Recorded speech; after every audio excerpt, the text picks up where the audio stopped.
नमस्कार, मी अमित गद्रे. तुम्ही पाहता न्यूज 18 लोकमत आणि या बुलेटिनमध्ये घेऊया बातम्यांचा वेगवान आढावा. भिवंडीतील पडगा परिसरात साकीब नाचनचे हस्तक सक्रिय असल्याची माहिती मिळताच एटीएसने संशयितांच्या घरांची झाडाझडती घेतली. साकीब नाचनच्या हस्तकांचा घातपाताचा डाव होता. हा डाव एटीएसने उधळून लावलाय. तपासणीमध्ये तलवार, सुरी यासह संशयास्पद कागदपत्र जप्त करण्यात आली. पाकिस्तानला माहिती पुरवल्याप्रकरणी आरोपी रवी वर्माच्या पोलीस कोठडीत वाढ झाली आहे. 5 जूनपर्यंत पुन्हा कोठडी सुनावण्यात आली आहे. तर रवीने हेरगिरी पैशांसाठी केल्याचा तपास यंत्रणांना संशय आहे. हेरगिरी प्रकरणात मोठा खुलासा झालाय.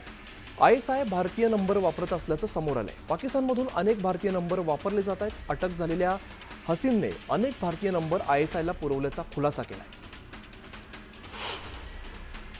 भारताची सीमा ओलांडून पाकिस्तानात गेलेली सुनीता जामगडे पाकिस्तानमधील 3 नागरिकांच्या संपर्कात असल्याची माहिती समोर येते. सुनीता संपर्कात असलेले तिघही पाक गुप्तचर यंत्रणेत कार्यरत असल्याचा संशय पोलिसांनी व्यक्त केलाय. तर पोलिसांकडून अधिकचा तपास सुरू आहे. पाकिस्तानमध्ये जाण्यासाठी LOC ओलांडणाऱ्या सुनीता जामगडेचा मुलगा अखेर नागपुरात पोहोचलाय. सुनीताने त्याला LOCवरती एकटं सोडल्यानंतर कारगिलमधील बालकल्याण संकुलाच्या ताब्यात तो मुलगा होता. त्याला नागपुरात आणल्यानंतर सुनीताने दिलेल्या माहिती आणि तिच्या मुलाने दिलेल्या माहितीमध्ये विरोधाभास समोर आला. त्यामुळे सुनीतावरील पोलिसांचा संशय आणखीनच वाढलाय.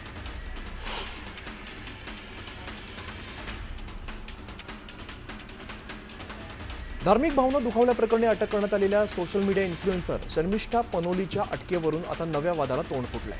पश्चिम बंगाल सरकारकडून पोलीस कारवाईत दुजाभाव करत असल्याचा आरोप करण्यात आलाय. राणीच्या बागेतील पेंग्विनच्या इंग्रजी नावांवरून नवा वादंग पाहायला मिळतो.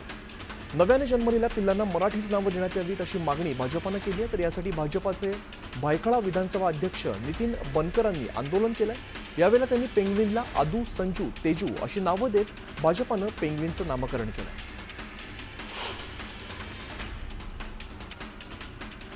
बडतर्फ पोलीस अधिकारी रणजित कास्तेला 14 दिवसांची न्यायालयीन कोठडी सुनावण्यात आली आहे. सोशल मीडियावरती नेत्यांची पोलखोल केल्या प्रकरणात बडतर्फ पोलीस अधिकारी रणजित कास्तेला अटक करण्यात आली होती.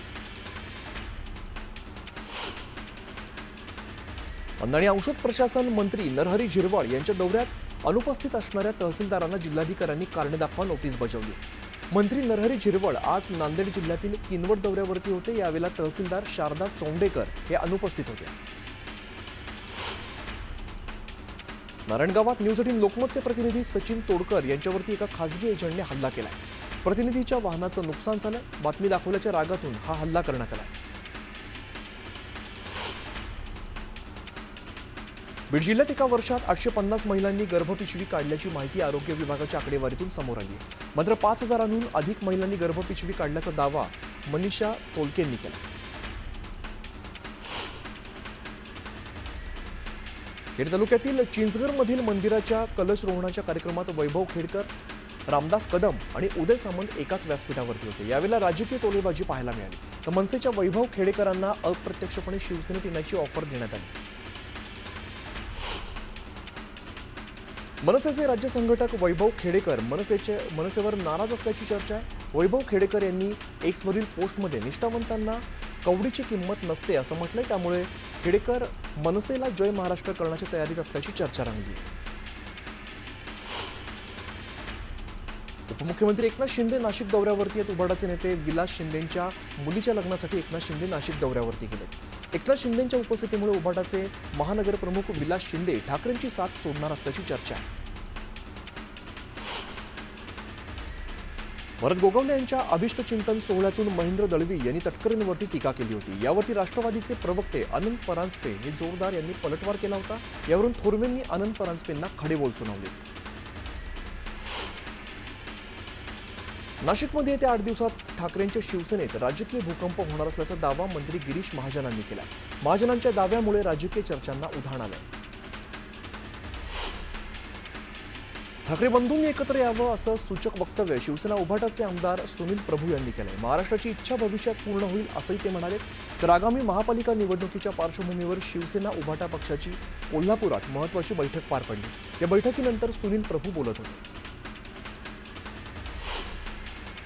उपमुख्यमंत्री अजित पवार बारामती दौऱ्यावरती आहेत. माळेगाव सहकारी साखर कारखान्याची पंचवार्षिक निवडणूक जाहीर झाली असून अजित पवारांनी या दौऱ्यादरम्यान इच्छुकांच्या मुलाखती घेतल्या. सिंधुदुर्ग जिल्ह्यात ग्रामसेवकांची 115 पदं रिक्त असताना 19 ग्रामसेवकांच्या आंतरजिल्हा बदल्यांना मंजुरी देण्यात आली आहे. यावरून माजी आमदार वैभव नाईक हे आक्रमक झाले.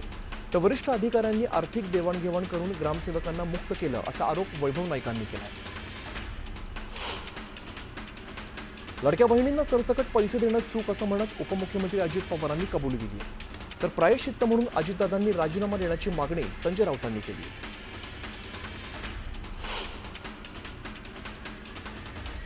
पालकमंत्रीपदाचा वाद चव्हाट्यावरती आणू नका, जाहीररित्या टीका करण्याची गरज नाही. मंत्री चंद्रशेखर बावनकुळेंची रायगडमधील नेत्यांसह कार्यकर्त्यांना विनंती बघायला मिळते.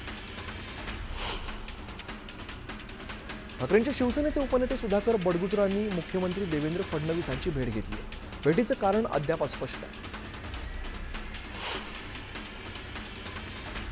विट्स हॉटेल खरेदीवरून प्रश्न उपस्थित करणाऱ्या विरोधकांना शिरसाटांनी खुलं आव्हान दिलं. टेंडर प्रक्रियेतून मुलाला बाहेर पडण्यास सांगतो असं म्हणत विरोधकांना हॉटेल विकत घेऊन दाखवण्याचं चॅलेंज केलं.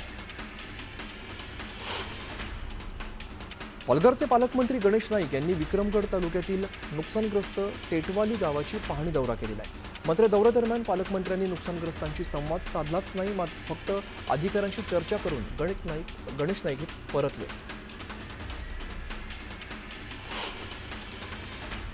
वृक्षारोपणाचे कार्यक्रम केवळ राजकीय स्वरूपात करू नका, केवळ फोटोपुरतं करू नका, तर ते वृक्ष जगवण्यासाठी सुद्धा प्रयत्न करा असं आवाहन पर्यावरण मंत्री पंकजा मुंडे यांनी केलं. भाजप नेते किरीट सोमय्या यांनी हिंगोलीच्या जिल्हाधिकारी कार्यालयात बैठक बोलवली होती. दरम्यान कोणतेही संविधानिक पद नसताना भाजप नेते किरीट सोमय्या यांना शासकीय अधिकाऱ्यांची बैठक घेण्याचा अधिकार आहे का, असा सवाल आझाद समाज पार्टी या पक्षाचे हिंगोलीतील पदाधिकारी ॲडव्होकेट रावण धाबे यांनी उपस्थित केला. मालेगाव शहरात 1000 घुसखोर असल्याचा दावा भाजप नेते किरीट सोमय्या यांनी केला. याची सखोल चौकशी करण्याची मागणी सुद्धा केली. किरीट सोमय्या यांच्या मालेगाव दौऱ्याला सोशल डेमोक्रॅटिक पार्टीने विरोध केलाय. सोमय्या मालेगावची बदनामी करत असल्याचा आरोप करत पदाधिकारी आणि कार्यकर्त्यांनी सोमय्यांविरोधात जोरदार घोषणाबाजी केली.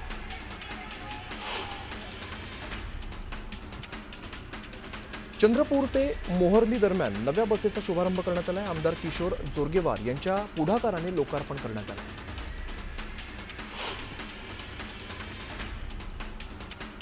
पुण्याच्या रामटेकडी परिसरात युवकांच्या टोळक्याने कोयता उगारून दगडफेक करत दहशत माजवली. या दगडफेकीत 2 महिला या जखमी झालेल्या असून या प्रकरणी एका युवकाला अटक करण्यात आली. हिंजवडीतील वाहतूक कोंडीमुळे वाहन चालकांना मोठा मनस्ताप सहन करावा लागतो. लक्ष्मी चौकात झालेल्या वाहतूक कोंडीमुळे कामावरून घरी परतणाऱ्या कर्मचाऱ्यांची डोकेदुखी वाढली.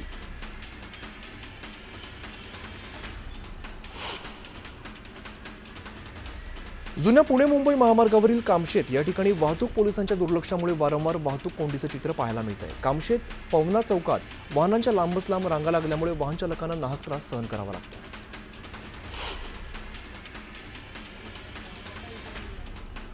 उल्हासनगर महापालिकेच्या सफाई कर्मचाऱ्यावरती ऑन ड्युटी जीवघेणा हल्ला करण्यात आला. 7 ते 8 जणांच्या टोळीने त्याच्यावरती तीक्ष्ण हत्यारांनी हल्ला करण्यात आला. यामध्ये पवन हा गंभीर जखमी झालेला असून त्याची प्रकृती चिंताजनक आहे. पुण्याच्या नारायण गावात अनधिकृतपणे बांधकाम मजूर नोंदणी कॅम्प घेण्यात आला. यावेळेला न्यूज 18 लोकमतची टीम दाखल होताच नोंदणी रद्द करण्यात आली. सोलापुरातील ब्रिटिशकालीन हिप्परगा तलावातील पाण्याची पातळी वाढली आहे. 3 TMC क्षमता असणाऱ्या हिप्परगा तलावाची पातळी 90% पोहोचली आहे. दौंडच्या वरवणमधील व्हिक्टोरिया तलाव 100% भरला, त्यामुळे परिसरातील 8 गावांची पाण्याची चिंता मिटली आहे. अमरावती जिल्हा शोध आणि बचाव पथक तसंच महानगरपालिकेच्या अग्निशामक विभागाद्वारे छत्री तलाव या ठिकाणी मॉकड्रिल करण्यात आलं. पावसाळ्यामध्ये उद्भवणाऱ्या नैसर्गिक आणि मानवनिर्मित पूर परिस्थितीचा सामना करण्यासाठी हे मॉकड्रिल घेण्यात आलं. हिंगोलीच्या वसमत तालुक्यातील रांजोना या ठिकाणी वहिवटीचा शेतरस्ता मागील 2 वर्षांपासून काही शेतकऱ्यांनी अडवलाय. दरम्यान वहिवटीचा हा रस्ता मोकळा करून देण्याची मागणी ग्रामस्थांनी केली. सोलापुरात अतुल खुपसे या फॉर्च्युनर मालकाने फॉर्च्युनरवर लिहिलेला मजकूर चांगलाच व्हायरल होतो. तशी तर मी मोठ्या घरची राणी, मात्र बदनाम केलं मला हगवणे यांनी. मी फॉर्च्युनर, माझा रुबाब वेगळा, हगवणे कुटुंबानं माझं नाव ठेवू लागलंय गाव सगळं, असं करत अतुल भाऊंनी मला रोखीत विकत घेतलंय, पण हागवणीमुळे फॉर्च्युनर जातीला लोकांनी धुधू धुतलंय असा मजकूर या फॉर्च्युनरवरती लिहिण्यात आलाय.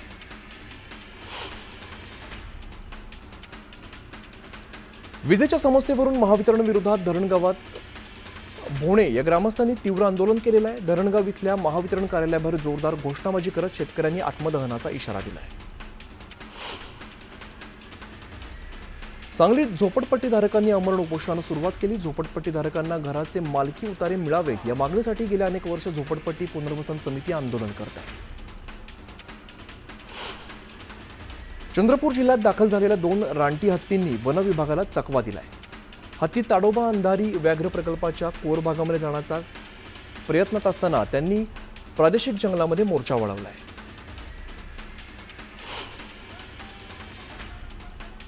कोळी समाजाचं जात प्रमाणपत्र तात्काळ मिळवण्याच्या मागणीसाठी धाडस संघटनेच्या कार्यकर्त्यांनी सिल्लोड एसडीएम कार्यालयामध्ये आंदोलन केलं. उपविभागीय अधिकारी यांच्या दालनात घोंगडी जमिनीवर टाकून जोरदार घोषणाबाजी करत आंदोलन केलंय. किल्ले रायगडावरती 5 ते 6 जूनला तारखेनुसार आणि 8 ते 9 जून या रोजी तिथीनुसार शिवराज्याभिषेक सोहळा पार पडणार आहे. शिवराज्याभिषेक सोहळ्याची जय्यत तयारी करण्यात आली आहे. तर 1500 पोलीस कर्मचारी आणि अधिकारी बंदोबस्तात तैनात करण्यात आले. उजनी धरणातून सोलापूरला पाणीपुरवठा करणारी नवीन पाईपलाईन फुटली आहे. त्यामुळे महामार्गावरती पाण्याचे 30 ते 40 फूट उंच फवारे उडाले होते. त्यामुळे लाखो लिटर पाणी वाया जात आहे. छत्रपती संभाजीनगरला पाणीपुरवठा करणारी पाईपलाईन पुन्हा फुटली आहे. 700 मिलीमीटर पाईपलाईन फुटल्यामुळे हजारो लिटर पाणी वाया जात आहे.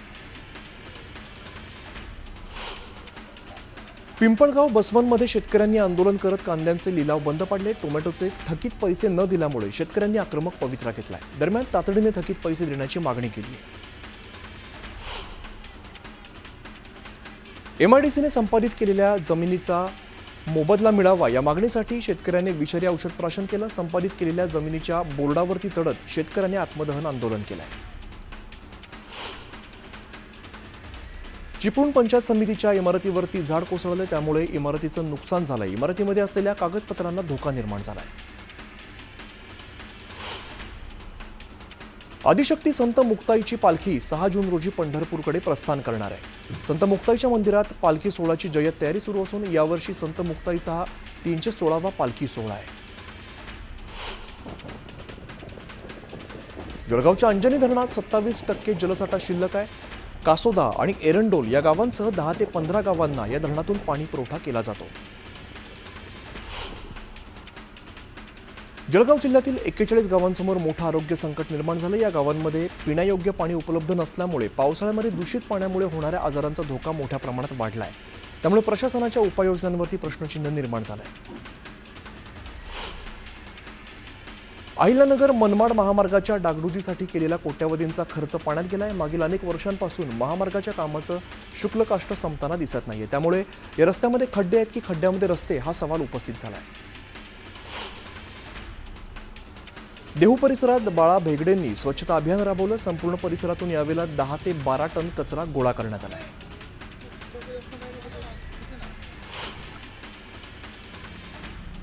धुळे जिल्ह्यात कृषी विभागाच्या भरारी पथकाने कारवाई करत लाखोंचं बोगस बियाणं जप्त केलंय. तब्बल 20 लाखांच्या बोगस बियाणांची 1200 पाकिटं जप्त करण्यात आली.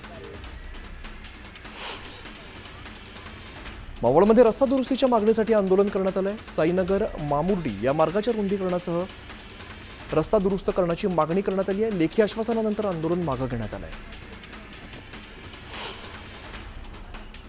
तुळजाभवानी मंदिरात अनधिकृतपणे पूजेचं साहित्य विक्री करताना 21 पूजेची ताटं आणि फळांचे कॅरेट जप्त करण्यात आलेले आहेत.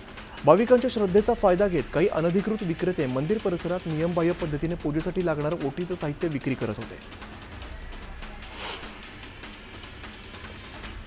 जळगावच्या सराफ बाजारात सोन्या चांदीच्या दरात पुन्हा एकदा वाढ झाली आहे. सोन्याच्या दरात 500 रुपयांची तर चांदीच्या दरात 2000 रुपयांची वाढ झाली.